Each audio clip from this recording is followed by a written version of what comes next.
Moi c'est Olivier, j'habite au Sable d'Olonne, je suis expert comptable et j'ai 36 ans. Notre métier au quotidien, pour faire très simple, c'est de conseiller les chefs d'entreprise. Alors on les conseille sur plein de choses, leur compta, leur fiscalité, leurs salariés. Ça va également sur de la gestion patrimoniale, enfin le métier est vraiment super vaste. En fait, il y a deux grandes parties. Il y a un premier volet qui est, je dirais, légal déclaratif, c'est-à-dire on va chaque mois établir pour les clients les différentes déclarations qu'il faut faire, alors que ça soit du fiscal avec la TVA, les bilans, etc., ou que ça soit du social avec les bulletins de paye, la DSN. Donc tout ça, on est vraiment sur un aspect déclaratif où on va décharger le chef d'entreprise de toutes ces formalités. Après, ça, c'est la partie, entre guillemets, la plus rébarbative du métier, puisque une fois que tout ça est fait, le client, ce qu'il attend, c'est d'être conseillé. Et donc, on va utiliser toutes ces données pour derrière les analyser et conseiller le chef d'entreprise au mieux dans la gestion de son entreprise. On va lui dire potentiellement, bah tiens, attention, on vient de terminer le bilan cette année, ça génère tant d'impôts, il serait peut-être intéressant l'année prochaine de faire tel investissement ou telle décision de gestion pour peut-être diminuer l'impôt ou améliorer le rendement de l'entreprise. Pour devenir expert comptable, il n'y a pas de formation type, il y a juste des diplômes qui sont normés, qui sont le DCG, le DSCG et le DEC, le diplôme d'expert comptable. Ces diplômes, on peut soit les préparer en tronc commun et donc vraiment se destiner à ces diplômes, ou sinon on peut, comme je l'ai fait, faire une école de commerce et passer les diplômes en candidat libre. Moi, ce qui me plaît le plus clairement au quotidien, c'est le sens du métier et la relation client. On s'en rend compte au quotidien, il y a beaucoup de clients qui... alors, même dans les moments très durs ou très particuliers, vont parmi les premières personnes appeler leur expert comptable. On est vraiment le confident et la personne de confiance pour beaucoup de chefs d'entreprise. Parmi les inconvénients du métier, on pourrait forcément citer la surcharge de travail.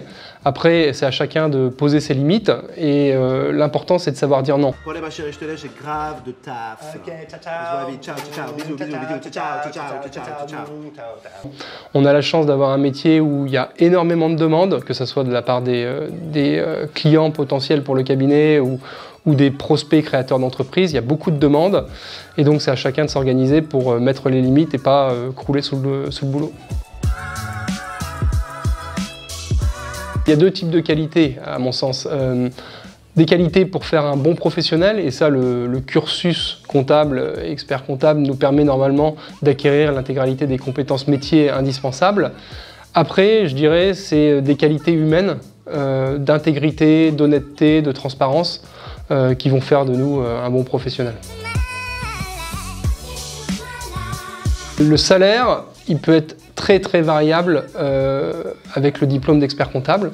Comme je le disais, on peut exercer de 1000 manières différentes et forcément il va y avoir 1000 salaires différents. On peut être expert comptable salarié et on va toucher 3, 4, 5 000 euros net sur un cabinet de taille classique. On peut être chef de son propre cabinet et puis le développer. Là, on va facilement atteindre des salaires de 5, 10 000, voire 15 000 euros pour les meilleurs.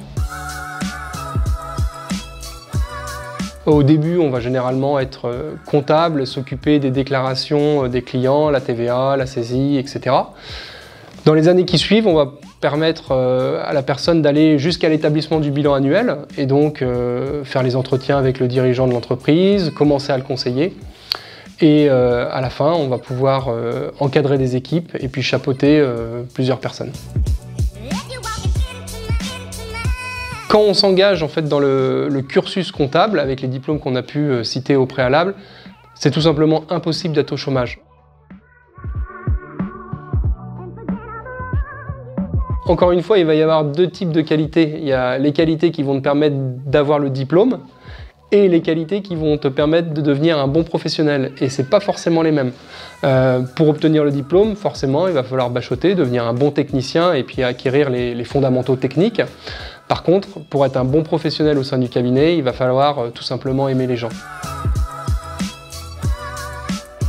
Alors, mon conseil pour les jeunes qui se destineraient éventuellement à ce métier, c'est d'aller voir différentes structures de tailles variées et qui permettront justement de bien appréhender les différents modes d'exercice possibles et les différentes typologies de cabinet. L'important, c'est également de se focaliser sur les diplômes et surtout d'aller au bout. Une fois qu'on a le DCG ou le DSCG, c'est quelque chose de tangible qu'on ne pourra jamais vous enlever et qui vous permettra toujours de trouver un travail où que ce soit en France. Alors, est-ce que moi j'ai besoin d'un expert comptable?